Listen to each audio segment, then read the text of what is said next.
everyone. Thanks for watching today. My name is Tricia with Tech Knowledge, and with me I have the wonderful Ashley. Welcome, Ashley. Hi, thank you for having me. Yeah. So, Ashley, you are one of our new friends from MSP Geek. We're super excited to have you today. Thank you for joining. So, let's just get started. So, Ashley, tell me a little bit about yourself, what you do with technology, where you work, and your affiliation with MSP Geek. Yeah. So I currently work at a company called Rewst, which is an automation platform that facilitates automation needs for MSPs. I'll talk a little bit more about that later. But I kind of came into this from a MSPs. If you're, you have MSPs in your community as well, We I do, think. Yeah. absolutely, we do. Mhm. So I don't have to explain them too much. But basically, I started at an MSP myself back in, oh God, what year was it? 2009. And I was really there. They hired me to kind of be like a dispatcher, help desk, ticket deflection kind of person to make it so that there weren't as many on-site visits that were needed, helping with the schedules of the on-site, basically just like the dispatch stuff.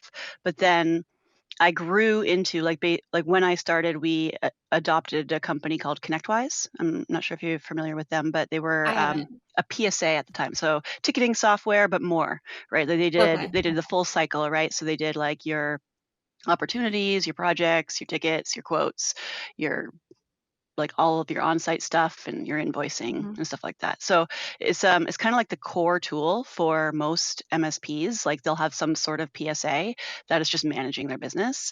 And it became my job to figure that out and to implement it and to get everybody to adopt it. And then along with that came several other tools like RMMs. So like at my MSP, we bought LabTech, which was the RMM that we used at the time. And RMM, I'm sure that you guys know about that or like people are familiar with that, but it's basically remote monitoring and management of your endpoints, right? So like if you have servers or workstations, then you need to be able to do patches on them. You need to be able to facilitate whatever work you need to do on Mhm. those. That's what an Yeah. RMM does. But I was responsible for our tooling and the various integrations that make those work together. And so like that kind of became something that I picked up and I really needed to like dig in. This was like a new world for me, and so they sent me to an event, IT Nation, which was the ConnectWise event at the time for the PSA. Um, and I found it so valuable, right? Like it was just like meeting the people who I'm on the phone with all the time, hearing, like just from the product managers and from the consultants who like teach you how to use the software. And I actually found out really quickly that that was like my really big passion was like the ops around how everything works together. So within like a few years, I was going to those sessions and I was like the one like telling them, like how their product worked in a lot of cases, right? So I became a facilitator for their user groups. Um, and so I've been doing that. I was doing that. I'm still kind of doing that today, although because of COVID, they became a lot more infrequent. But since 2013, I was being the facilitator for those user groups, and they were basically just localized meetups where we would come to Toronto, which is where I'm from, and we would all get together and talk about the product and that kind of thing. And they were very user led. So I did that. When I chose to leave my MSP, they had lost one of their biggest clients and they were doing some layoffs. And I had an opportunity to branch off and do my own thing. And so they were kind of looking at laying off like the person who was doing their dispatch now in favor of keeping me. And I was like, actually, here's a better idea for you. Why don't I work for you as a consultant? Pay me a monthly contract retainer, and I'll take care of your systems, and that's it. So they did that, and they were able to like hire back that girl, which was awesome. And I kind of expanded that. Like as soon as other people realized that I wasn't at an MSP anymore, and I wasn't like like competition to them, they like Mhm. all started coming to me, being like, "Hey, can you help me with my ConnectWise because I don't have." The budget or the bandwidth to either do this myself or hire somebody to do this full time. A lot of these MSPs, they're wearing multiple hats, like especially the owner operator Mhm. ones. Oh, yeah, So absolutely. so they were like, "Hey, can I just pay you for like X amount of hours a week and you can help me get my shop in order type of thing, right? So I did that for about 4 years. I expanded that into being ConnectWise consultant, lab tech, like all of like basically all of the tools that you use to run your MSP business. I was kind of consulting on how to effectively set those up and make sure that they're all streamlined and integrated together, as well as the business processes that go through making sure that you're using them properly, right? Like garbage in, garbage out in terms of data. If your salespeople aren't putting the right line items on their quotes, then your finance people aren't going to be getting those cost of goods added to their stuff, right? And it's hard for any one person in an organization to think about that full journey because they're always thinking in their own little silos. And so I realized that I had this niche kind of thing where I looked more east to west rather than north to south across things like that. And so I would spend time, with doing scoping exercises, pain chain, like identifying like where are these gaps, and then talking to all the various resources internally, building out reports for them, showing them how they can, like tying that together to say like, hey, Mr. Controller, here is why you need to kind of get with the times and like sync stuff from your PSA. And hey, VP of sales, like let's actually get your ops in properly because you guys both want to see the outcomes. Salespeople want to see how what they're selling is contributing, and finance people need to see what they're selling, right? And so bringing people along on those journeys became something that I really found a lot of passion in. And then I also did, like, I think I mentioned custom report building, SQL Server reports. I really loved databases. I self-taught myself SQL while I was at Xylotech. That's And pretty impressive. it was fun. I have ADHD, and I have this massive itch to be learning all the time. And if Well, there's a that is a superpower in your instance. it is. It's also a struggle, and I could talk about that for hours. But like how do you balance the I can do anything and let me have an opportunity with the everybody perceiving you as somebody that just can't rein in what you're trying to do, right? But I've grown a lot through that. But like with that time as the consultant, I really kind of figured out like, wow, this is actually like just teaching people the things that they don't know about their processes and about their systems was like big picture stuff for me.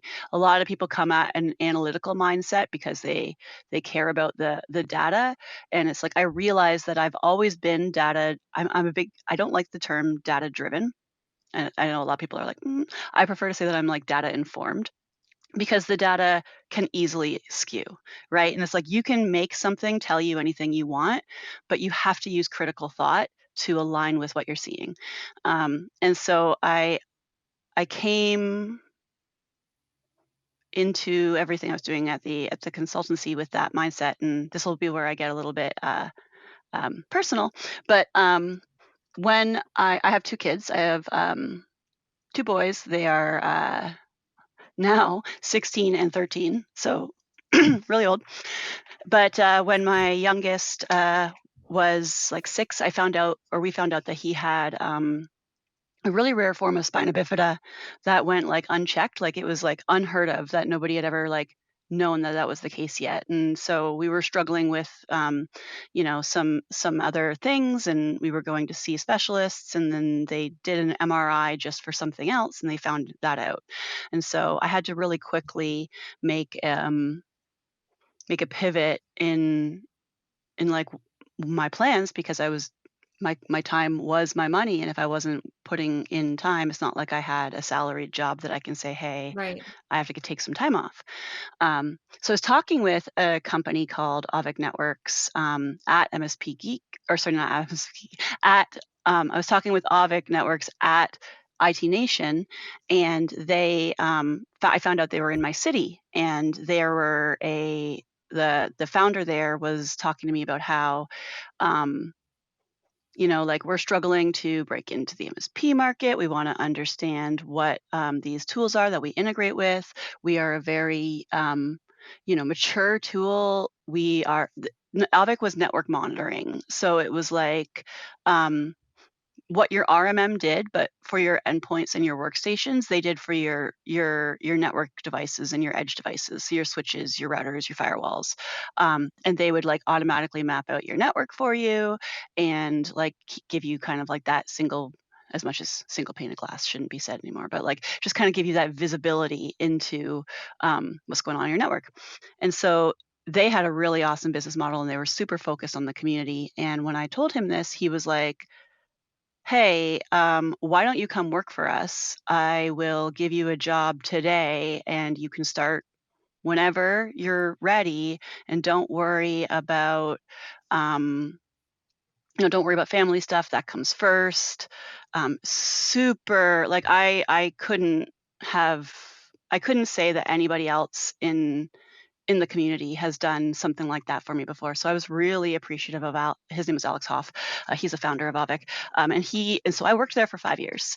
And I really helped them understand the MSP market, scale out their customer success, their operations. And when I left there, they went through a few, like I think I went from when I started, it was Series B, and then they were just went through full uh, acquisition. So we had a buyout.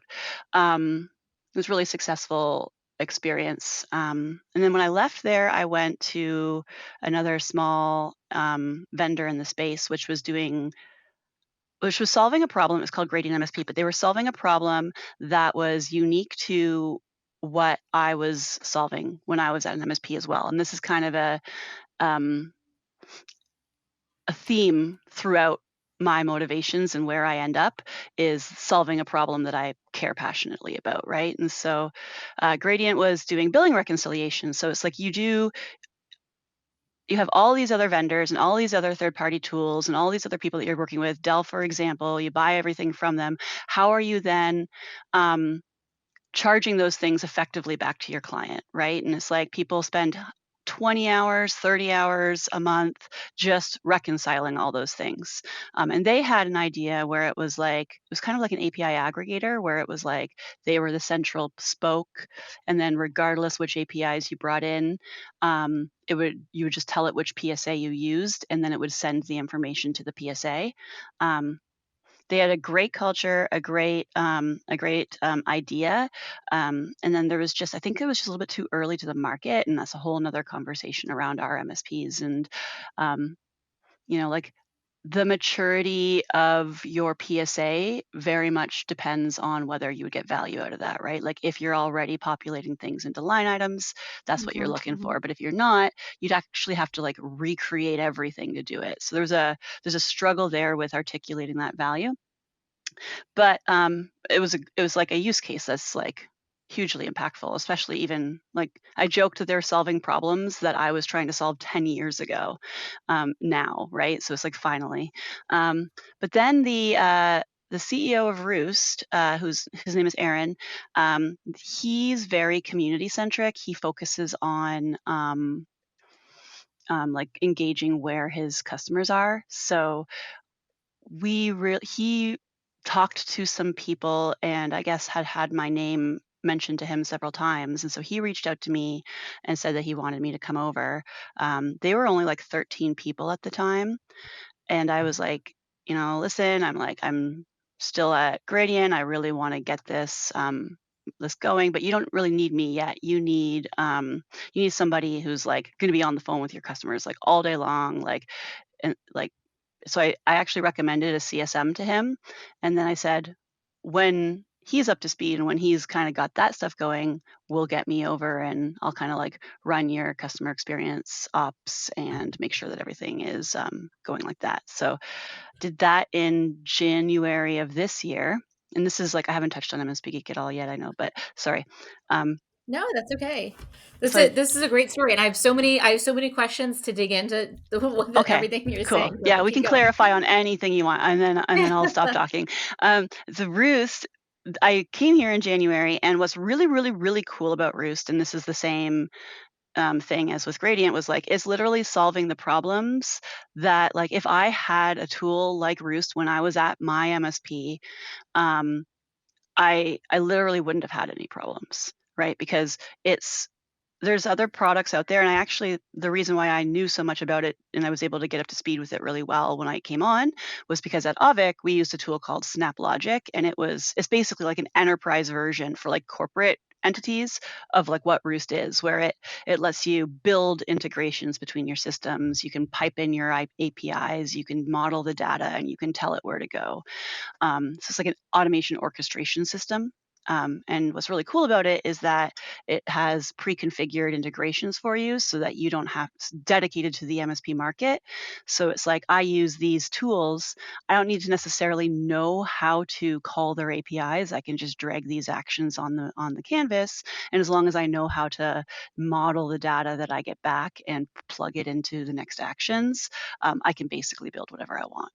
And so that's what Oh, that's Roost awesome. does. And it's I would say that like automation as a topic is like starting. It's like the virality is only just starting, right? Like if we're on a hockey stick, like we're just right here. Like this about to like people are um, kind of just starting to open their eyes to like what self building automation is. Like it's not just RPA, it's not just, hey, I have a bot that's going to do a thing. It's I'm actually building my use cases and I'm having more of a developer's mindset. And That's so great. yeah. So before we get into MSP Geek, let me just ask you a little bit about Mhm. some of the things that you touched on. So you said you started at your first MSP and it was around 2009, I think you said. So had you been in the tech sphere in some way before that, or was that your first foray into tech?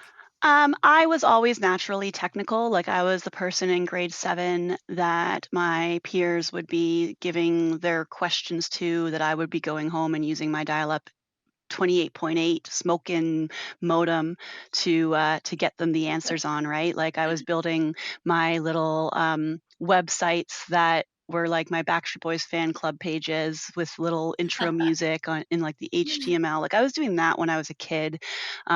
My dad got me my first computer. Actually, no, I think I had my first computer was a Commodore 64.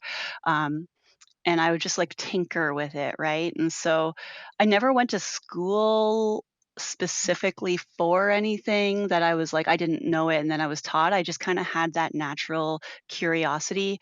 Alex at Avik used to call me his little thread puller. He'd be like, Ashley will just pull a thread and then just keep pulling it to figure out where it goes. And then that's how I will get to an outcome, right? As I'll be like, oh, I'll be like, "Well, I press this button, what happens?" So it's like, "Well, what if I press it on a Tuesday at 3? Well, what if I press it 3 times?" And then, like, kind of identifying all those outliers. And I think that that natural tendency is kind of as touching on, it's like I'm not data driven as a motivation. I do those things because I know that they get me the information that I want, and information is what I seek. So I just kinda, like, learn the things that I need to learn in order to do that. Yeah, yeah, I like that data informed versus data driven. I do like that because it's right. You have to let it inform your decisions, not necessarily Yeah.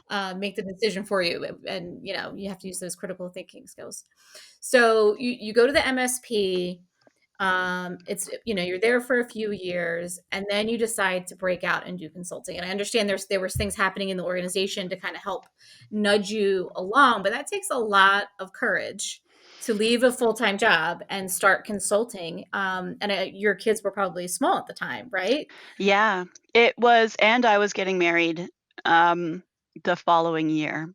Um, So 2014 not a whole was lot going on in your life 2014 at was a the time. chaotic year for me, and if I were to try and do it over again, I probably would have looked to invest in like a business partner of some sort that could have at least handled finances. I got so into like the weeds with taxes and the CRA and stuff like that that I was like, "Oh my god, I should never have done any of this." But it gave me the flexibility that I needed that at the time to so with it like like with somebody with ADHD and also raising a child that also has it, I'm seeing a lot of those similar habits that I have that I've learned from in him in their like just occurring states, right? And so when I see Mhm. things, I'm able to like reflect on it a little bit more, where it's like, you know. people who, they can't really hold down a job. They never really seem like they're a star employee. They kind of have like disciplinary stuff, or they can't get to work on time or stuff like that. I always struggled with that when I was younger, where it was like that so much potential on your Mhm. on your report card or your whatever, right? And so then realizing like the world just wasn't built for me when I was younger. It was like, and we're realizing that now, which is great. And so I'm seeing a lot of accommodations for somebody like my son, which is awesome. But when I went to being a consultant, it was such a breath of fresh air. Like I was like, I don't have to be in this building at 8:59 a.m. just because somebody told me to, right?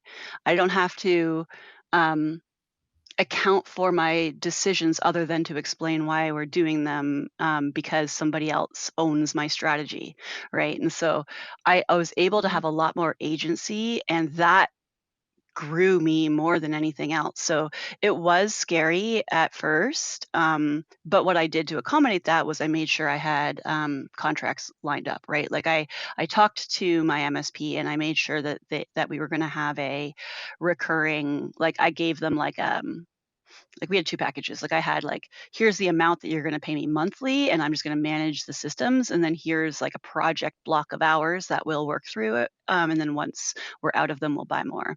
And then I looked through that and I was okay, well, what is the bare minimum that I need to meet what I've been making? And then I found another company who was like, we'll give you 2 days a week. And I was like, okay, so I basically got 3 days a week now plus project hours. I can make that work. Um, and then I knew that I would have other people to talk to. So as long as I had that basic recurring stuff, I was good. And then that freed me up to kind of make my own schedule and figure out that kind of stuff, right? So when I did leave doing that to go back to Avik, that was the emotional time for me because I was like, Yeah. I'm going to be just like an IC at a company. I've been sitting at the table with CEOs and leaders, and they've been listening to my strategies, and now I have to go just be like a lowly employee again. Like it was it was a concern. Like I obviously was Mhm. like, I'm the type of person that will do whatever is needed to be done to like achieve success, and it's not just one person's success, it's everybody's. And so I naturally fit into any kind of team dynamic that way, but I was a little bit scared. And it was like I couldn't have jumped into a better place for that, right? Like knowing the work culture dynamic and the way that other companies can work nowadays, I know that I was extremely lucky. Um, to have had the experience that I had. Obviously, there were times where I didn't feel like I was. But Mhm. looking back now, I feel like I was extremely lucky to have the experience at a mature company that I had. Um, and yeah, so I guess that's the emotion. The emotions were more exhilaration when I decided to do it, Mhm. and extreme concern when I stopped trying to do it. But Yeah. So, obviously we're doing this series and it's for Women's Appreciation Month. And I think something that you're sort of you talked about a little bit, you touched on is what it's like to be a working mom with kids and needing flexibility and finding a good culture fit. And I was really lucky. I've been with my organization for about 14 years. My kids are a little older though; they're 18 and 24, so they're big kids now. And but I know how important that is. So when you were consulting, right, you had that flexibility to be with your kids, mhm. but then you had to Yeah, there's the pivot, right? balance. And Yeah. then yeah, it's really a balance. So how did the organization that you moved to, did you find that that was a good fit and then it allowed you the space you needed and the flexibility you needed in raising your kids? Yeah, I would say that like every company should take a page out of Avik's book in terms of how they managed their expectations and maturity of their employees, right? It was very much we put the effort into having our goals clearly defined from an executive level so that every team knows what they're responsible for, and here's what you're expected to do, and we're not here to tell you when to do it.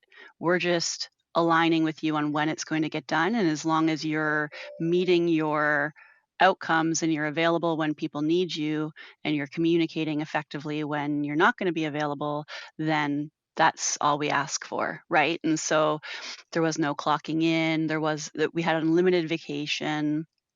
If I needed to be away for a week to go to the hospital, everybody was like, "Please take care of yourself. Let us know if you need anything."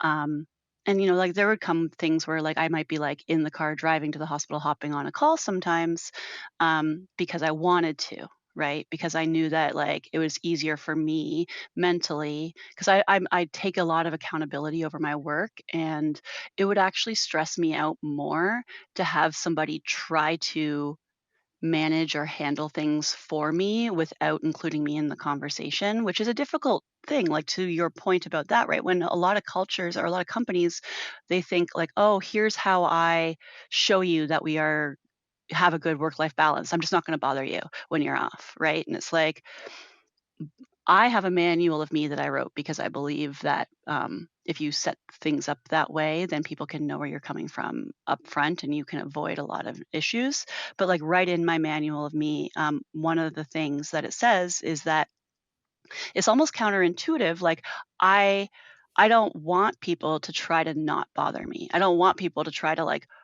unburden me. I want to be at the table. I want to be involved in the conversation and I want to tell you what I need. That's what I want to have the opportunity for, right?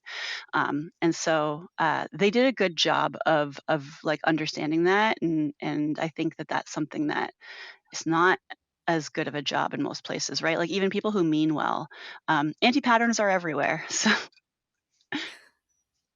Yeah, that's great. All right, so let's pivot a little bit and let's talk about MSP Geek. So tell me about MSP Geek, what your role is, and then we'll talk about your upcoming event, MSP GeekCon. yeah. Okay, so I'll go back and kind of like weave MSP Geek into my story a little bit, just because they have such an impact. So in 2013, right before I left, so about a year before I left my MSP like late in 2013. So I was given the role of being the integration specialist. And one of the things that came along with that was being responsible for our outsourcing of our various tools. So like you could resell like a lot of these tools, like they would let you like carve off a little section of it and resell it to your customers. It was called like co-managed. Um, and so we would do that as an MSP. All MSPs are like, how do I profitize this, right? So like we would resell lab tech, and we actually became the first Canadian reseller of lab tech. And so I went and I did a bunch of training, and I was not that level of technical, right? Like I'm technical enough to know where the gaps are and to go and like have somebody help me figure it out. I describe it as like I know how to do things within a room, but I don't know how to get from that room to another room. So I need somebody to like walk me over there, right? Um, and so I was Googling this and I was looking it up, and like I said, I went to IT Nation and I found this group of people called Lab Tech Geek, and they had a forum, and they had like this little meetup at the event, and they were all like these, I guess at the time, like automation engineer, kind of like RMM engineer kind of people who were trying to use the product and learn how to use the product. And they had a chat on IRC, and they had these forums. And I just latched onto it at that time because I was like, I don't know half of the things I need to know about this product, and you guys do. So I did all that. When I left, and I actually talked about this at MSPGeekCon last year. It was I did a session about finding your tribe, and it was all about how like different communities and how people come in and how they seek them, what their motivations are when they get there. Um, and the thing that was the main piece on that was around how sometimes your involvement or your advocacy levels change as your job descriptions or as your needs change. So like I was very heavily a leech of information in the community early on, right? And then as I stopped needing some of that information, I wasn't as around as much, but that doesn't necessarily mean that I wasn't advocating, right? Like I had gotten so much value for that first year. Whenever I was talking to anybody, like all of my consulting gigs, I would be like, have you heard of MSP? Have you heard of Lab Tech Geek? Have you go check them out, get on their forums. So it's like I kind of morphed, if you talk about like a community led journey, like from that awareness and the need, kind of more into that advocacy, as the consultant. And then I didn't do, there was a couple years where I kind of like, I didn't really see anybody or get involved with anybody. I was going to the shows and I'd see like the friends and stuff, but it was never like a meetup about the community. And then when I started at Avik, they had migrated from IRC to Slack. And Slack, I saw the Slack, so I joined it. And they were very, it was very brand new at the time. We had like just like our regular channels, is our real time chat. So it was, we had like primarily focused on the ConnectWise ecosystem of tools because LabTech, ConnectWise, that kind of thing. So in 2018, they realized that the community was growing and it had much bigger need for supporting more than just the ConnectWise ecosystem. Um, I came in, as I said, from Avik. We realized, like, oh, hey, like vendors have a space here too. Like, let's have somewhere where vendors can talk to their people. So we spun up the concept of the vendor channels. And Avik was the first vendor channel that they did there. And so that was kind of my first giving back as a vendor experience. Was I joined, like we spun up the vendor experience. I made sure that a bunch of people from Avik joined so that they were in there, they were present. We had, I think Avik today still has probably the most amount of people in their vendor channel, because of that early engagement, right? And so they saw a lot of growth and success in the community because of that. And then other vendors started seeing that that was happening. And I think today we have over 65 vendor channels. But when they switched to MSP Do Geek, each of your vendors have their own channel, or are they geared towards they have a channel, their so like product type? V dash whatever their name is, and then they Got would you. have a Okay. channel Oh, in Slack, that's an and interesting concept. yeah, Okay. and then they have representation from their company in that channel, and then people who are customers can go there and ask questions, and they can post things Oh, that's there. great. We Okay, say that yeah. they own the With channel; it's their own. They can do whatever they want with it. So yeah, it's really great. Um, we've kind of identified a lot of community oriented vendors that way too, right? Like some people are like, I don't want to talk, like you hear it where it's like, well, we can only go through our channels. And so that's one of the things that I spend a lot of time as a community leader teaching is like meet people where they're at. They Not everybody is in real time chat, not everybody is in forums, not everybody wants to log into your system. Like sometimes Mhm. also you can't stop people from asking questions about your product and having detractors or promoters responding to it. I actually wrote an article. I'll send it to you afterwards, but it was about my first year as a community leader, and what I've found out. Um, but it was really insightful from that perspective. And so then in 2021, I was basically acting like an admin for already several years at that point. Like after being part of it, I finally wore them down and convinced them to have me become one of their admins. And so I did that in April, and it's been fun. There's 8 of us. Um, it started out as obviously Martin is like was the founder, and then he brought in a few other people, and they were all very much like the engineers that were solving those problems. um, Mhm. and so now I think there might be, yeah, I think there's 8 of us now, but we're in the process of like trying to figure out how to expand and further grow the community. But it doesn't really describe anything about what MSP does, right? But it's is kind of like my journey through how the your journey there yeah. through there. Yeah. So what exactly is MSP Geek, right? It's just a community of MSP owners. Well, it's more so the techs. Okay. So Okay. it's a place. It started out as a place where people who were attempting to figure out how to solve problems with their RMMs came together, and it's expanded since then to really being the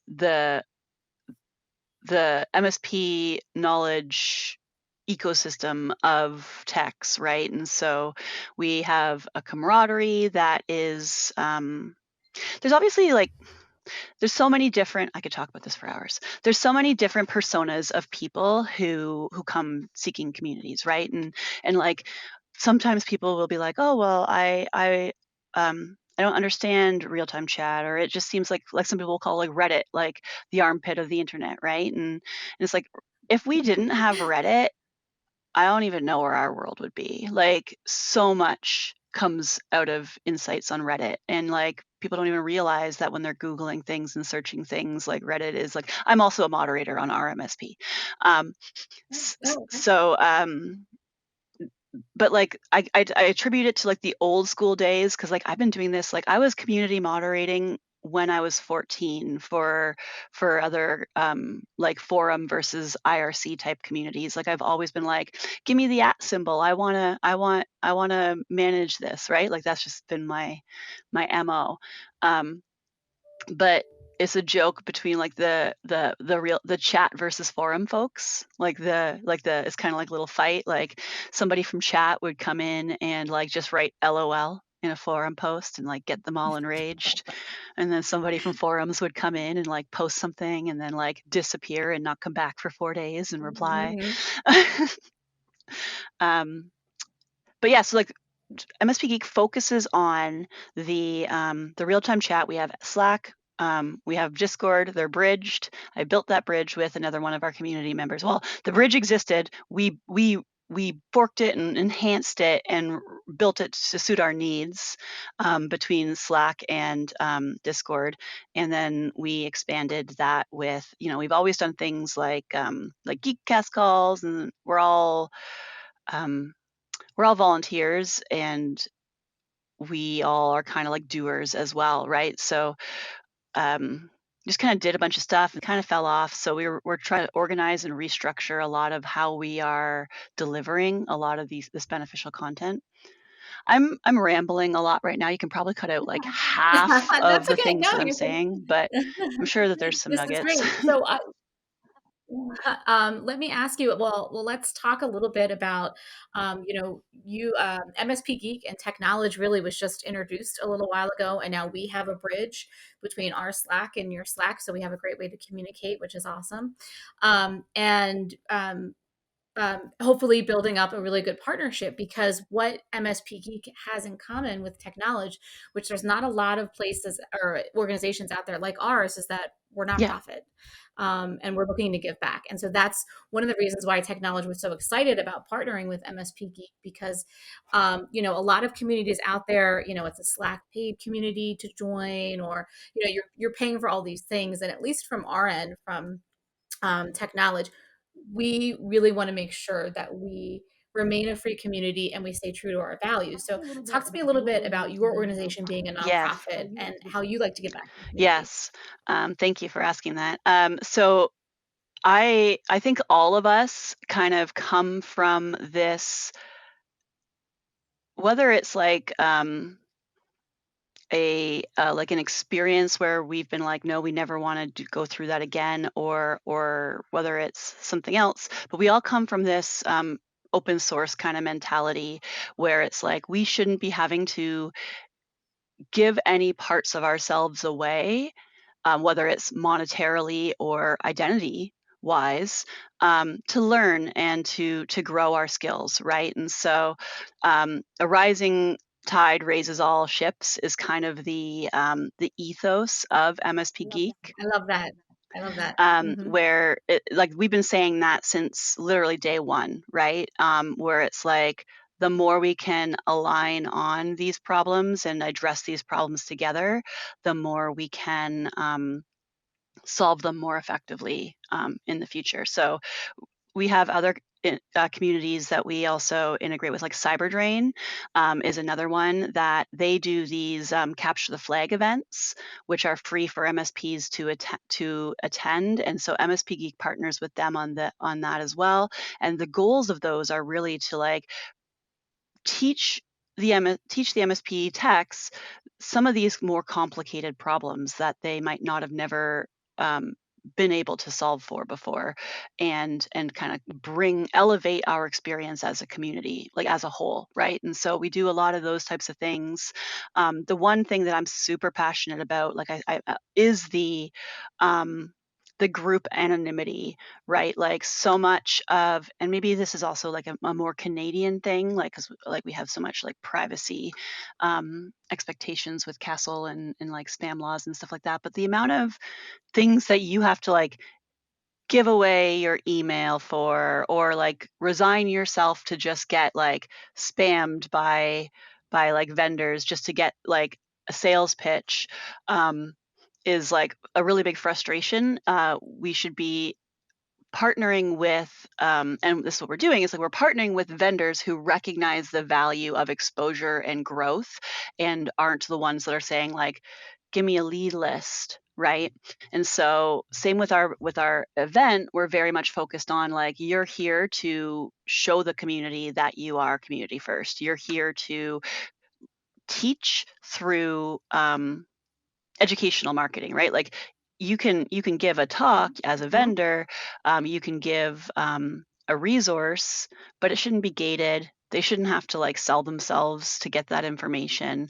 And so bringing the vendors along on that journey and amplifying the voice of the community, because a lot of these guys are not decision makers, right? And they're not the people who um, are the ones that like, like that a lot of these vendors would want to say like, oh yeah, I know this person at the company. But what they are is the advocates, and they are the users, and they are the ones that ultimately decide whether the tool that you're implementing is going to be successful or not, right?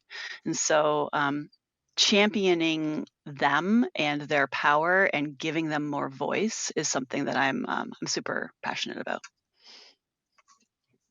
So would you say your primary focus then in giving back to the community is really that education and that knowledge? You're arming your members, with information basically. Yeah, and a place to go to have that connection, to get the information they need. I also I created this wiki called the MSPKB, and so it's like docs.themspkb.com, but it basically is just like an entire resource that's decentralized.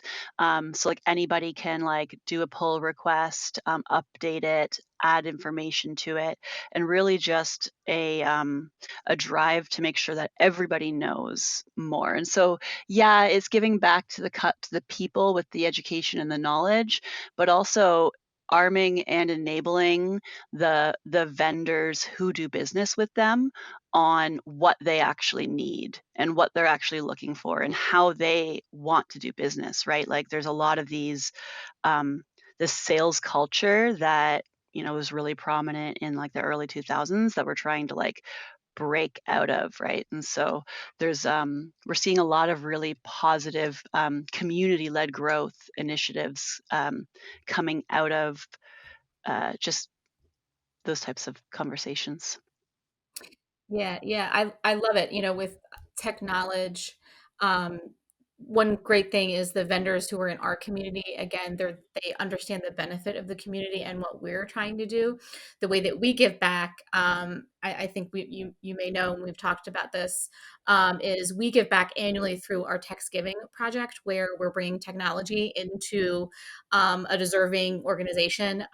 2 years ago, we did a church right outside of Philadelphia. This year, or yet fall of 2023, we did Mission Fit in Baltimore, which is a gym that serves the people around Baltimore. It was really, really exciting. And we bring our members and our vendors together to work. They were putting boots on the That's ground, and awesome. you're, yeah, you're cabling a building and you're coming to work. And these guys do it on their own dime. And this year, in May in Nashville, we're having our second annual TEKFest, which is really, really exciting. That's our fundraising event. It helps us raise funds towards TeXgiving, which we always do in the fall. We'll choose our recipient like at the end of Oh, the that's spring, cool. early Yeah. summer, and then we'll plan for that. And so our event is actually May 2nd and 3rd, Nashville, Tennessee. And you can find out about that at techfest.org. But MSP Geek has something exciting coming up right after that. Let's talk about Yeah. that. So I think it's actually right after Mother's Day. Um, yes. Yeah. So we're doing MSPGeekCon. So last year was our first MS is and we're kind of like a group of people who never did this before, and we just like the amount of support we had streaming in when we said, like, we did a call out for volunteers, like, hey, who wants to be on our committee, who wants to help us put this together. It was so amazing to see, but we had like this awesome team of volunteers, and it was our very first year. Like, a joke was kind of like people come up with ideas and be like, not in year one. And so now we've got all these not in year one ideas that we're now saying not in year two. Um, but it went off without a hitch. And one of the things that we did, and we want to start figuring out how we can do more, and maybe we can even do more with you guys as well. But one of the things was like we did like a gaming night. And so it wasn't like as much, it was more so giving back in the sense of like, so we had somebody buy all the games, and we did a gaming night, and because we know, like, we recognize that not everybody wants that nightlife culture. Sometimes people just want like a quiet room to play some games. And that's a big part of our event as well, is that inclusivity is focusing on like, hey, like, like a lot of these people might have like some sort of neurodivergence, or they might have something that like maybe they're apprehensive about getting involved early on. So how can we include all different types rather than the career event goers, right? We had something like over 50% of our people who were there were first time event attenders, and so that was really, Oh, that's so sweet. That's really yeah, we great. That says a lot about the pool that you So guys have. we pushed a lot early on about like targeting owners to say like, hey, you know, this event is for your people. Like, here's what they're going to learn. Here's how they're going to be bettering themselves. And that's really our goal, right? Is to be that place for those people who need that push. But then, so we did like the game room, and then afterwards we took all the games and we donated them to a shelter, and we had one of our members like deliver those, and so that was nice. We want to do more. We were talking about a gives kind of event, like where we all do something one of the days before or after, Mhm. but we haven't talked about what that looks like yet. Oh, that's actually that's a nice idea. Like I might have to put that in my toolkit for next year. But that's a really good idea because, both of our communities are looking to give back. I mean, that's the nice thing I think about both of our communities is just we're not we're not selling anything. We're really just trying to Yeah, do good in our little space of yeah, tech, with what we can. yeah. So where is MSP Geek this year? MSPGeekCon, where is it? Oh, sorry. Yeah, Yeah, but no, MSP Geek, I'm sorry. Yeah. it's in Orlando at the plaza, at the Rosen Plaza, same place it was last year. So it's the 19th to the Oh, 21st, I nice. think. We've got, so I'm doing a session. I've got similar type of, so last year we had a theme all around like the discovery, and so my session was about finding your tribe, and so it's like how to get involved with community, the benefits, that kind of stuff. And this year my session is going to be about, is at the end as well, and it's about celebrating your tribe. So tying back in all of the like, bringing back like how community has supported your growth, and delivering on that. So we have some core sessions that are kind of like celebration across the the journey. So it's like individual self-help, mental, all the way through to like your corporate practices, and your hiring and your team dynamics and your community growth strategies. And so it'll be really cool. I was looking at some of our talks, and we've got some really interesting talks. What's most exciting about it, I think, is that they're almost all from, like, it doesn't matter who they are, they're community members. Like, we've got vendors who've submitted talks about nothing to do with their product, right? It's just we're all here to like say, I have this thing that I can speak about that helped me, and it's going to help you too. And so, yeah, it's been really cool. I loved the sessions last year, and I'm excited for these ones too. So where can people find more information about MSP GeekCon? So MSPGeekCon.com, I believe, and we're also on LinkedIn posting quite often as well. I can get you that link. Okay, great. And all right, anything else about MSP Geek or MSP GeekCon that you want to talk about? What are you most excited about? I'll say that. I will say that I am most excited about seeing all of the people that I met last year, and seeing how they've grown. It sounds a bit corny, but that is what I'm most excited about because like No, that's exciting. Yeah, it's it was nice. an unreal experience last year. We had like, I could not have expected it to go as well as it did, and some people say, "Oh, yeah, first year luck or whatever," right? But I really do think that it was because of how we came to it. The motivations from everybody involved was truly like a, "Hey, let's all get together and learn from each other." And you can see that, everybody that gave feedback afterwards, even people who weren't techs and who were the business owners, were like, it was so good to see kind of like how it's talked about, how these people work. And so I think I have a lot of excitement for what the future of MSP GeekCon could bring and how it can grow. Um, but yeah, it's a niche that hasn't been filled in a while in our market, is like just that purely Yeah. technical focus, and kind of goes back to what I was saying where if vendors and an event just put oners, are focused on revenue and are focused on like the bottom line, they're not going to put something on for the techs that are going to walk up to a booth and not have buying power, right? And vendors aren't going to Mhm. want to go to an event where they're talking to people who don't have buying power. And so, well, that's the assumption in the anti pattern, right? And where it's like what they don't realize is that these are actually going to be your biggest advocates. If you can address how you talk to them, if you can talk to them the right Yes. way, Yes. and if you can say, like, here's Mhm. how this helps you do what you're trying to do, instead of trying to talk to them the way you talk to a business owner, then you're actually going to see a lot of that. And talked to a lot of our vendors afterwards, and some of them were even like, "Yeah, we chalked this event up to just a community expense. Like we weren't expecting to get a lot out of it."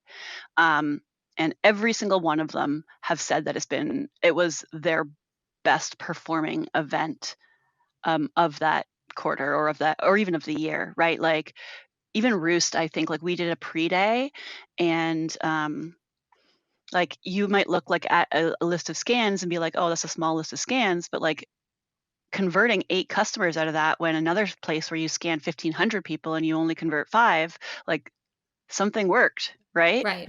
Right. It's the impact of a small community and a close-knit community. I think for our events, whether it's Techsgiving and I'm putting these guys to work on site and there's no rest, or it's TEKFest, where we're bringing the vendors together, the way that we are this May, we have like a really good sense of community, and it sounds like your community does as well. So I love that we're able to sort of partner and bridge what we're Yeah. doing. That isn't, there's not a lot of us out Yeah, there. no, I agree. And when I find them, I got so interested when I saw you guys' website too. Can you I don't actually like what is your audience like mostly? Like who are your audience? So we have a wide range of people in our Mhm. community. So we have, wireless folks, access control, MSPs, security cameras, all sorts of things. So we have all sorts of low voltage from all over the Okay. place, in our community. Yeah. So it's what makes that great is that when we do an event like Giving, we have, hey, you guys are arming the doors and you guys are mounting cameras and you guys are running the cable to the rack and somebody else is terminating. So we have like How do you people who manage could do that? literally everything that we need to do. Is it just Yeah, like a it's really superpower exciting. that you have, or how do you guys manage that also being full-time other places? So yeah, that's actually a great question. And now I feel like I'm being interviewed. But that's a great question. So the owners and myself, so I was recently made vice president of operations, which just really means I get to be bossy and tell everybody what to do. No, just kidding. But it takes months of planning to get into text giving. But we have a lot of business owners and we have our technical advisors. So I think we have about 10 right now. But we also have committees, right? So basically, what we do is we're volunteers like you. We're here. This is a nonprofit. We're volunteers. We're volunteering our time. So how we plan it, it's months of planning, it's meetings, whether it's weekly or biweekly. We're reaching out to vendors for donations in material. So we get Hammond is always donating our racks, for example. Trend will come on site with their certifiers and help us certify. So That's that's really interesting. exciting. We had Asa Bloy, a rep from them, came out to help us with the doors and showcase one of their products. So we really try to engage our vendors to, number one, donate material if they can, and we love to have them on site if they're able to like say like, here's how you install this product, or here's how you use this, tester. So that's really exciting. And then aside from that, we do fundraising throughout the event because obviously we need Yeah. cash, right? We have material to buy that's not always donated, some things we can't get. We are lucky to have great vendor partners like Vertical Cable and Connections, all sorts of great people that we partner with. So it's a lot of coordination for sure, but it's worth it in the end. We're all pulling our hair out trying to get done on the last day. How we typically handle it is it's like a Friday through Sunday project. Usually with the church that we did 2 years ago, there was a lot of core drilling that was required early on. So we were actually in the church 3-4 days earlier because everything was concrete in their basement and it was absolutely insane running wires for cameras and APs. Sorry. So that was a little bit crazy. So with Tech Fest this year and last year, the proceeds go towards that. And then we fundraise throughout the summer, for additional funds and then the material that we need. So it's a lot of work. But it's worth it in the end. And it's great to have a site with 30, 40 guys who, paid for their own flights and Yeah. they're paying for their own hotels and they're giving their time That's the and the hardest part. labor. It is, right, to get them to come and do the Yeah. work, and it's really nice to have a community of people who are willing to do that. So with Tech Fest, what's nice is and I know when a member of MSP Geek is coming to Tech Fest, so that'll be exciting to meet. I think it's Mendy in Oh, person. Um, what's nice about Tech Fest is that they don't have to work, right? They can engage with the vendors. We're going to do classroom labs. We're going to do, sessions and all sorts of things, but, we're not making them sweat for it this time. you said Nashville, beginning of May? Yes. Yeah, the event's free. The event is free for all attendees, so that's super exciting. We try to keep, our Slack community is free. Being a part of Technology is free. We really try to leverage our vendor partnerships to help keep these things free and fund our, text giving Mhm. event. That's really our big flagship. That's awesome.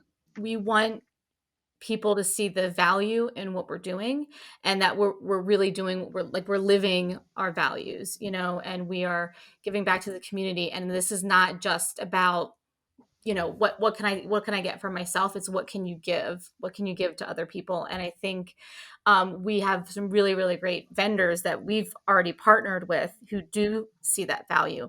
And what's great is seeing that, getting to see them in person. And it's not like, oh, it's just Yeah. some sales rep that I email back and Yeah. forth. It's like, hey, it's Mike from Friend. And I Yeah. know I met Mike multiple times now. And this It's is not just a great. body looking And to, like, fill a quota, yeah. exactly. And I think that's like much more valuable than those huge conferences where, you're just a sort of a face in the Yeah, crowd. exactly. So I just want to give you a second. Where can people find you on social media? Are you on social media? Yeah, you can find me on LinkedIn. I'm in MSP Geek, you could, join.mspgeek.com, I think.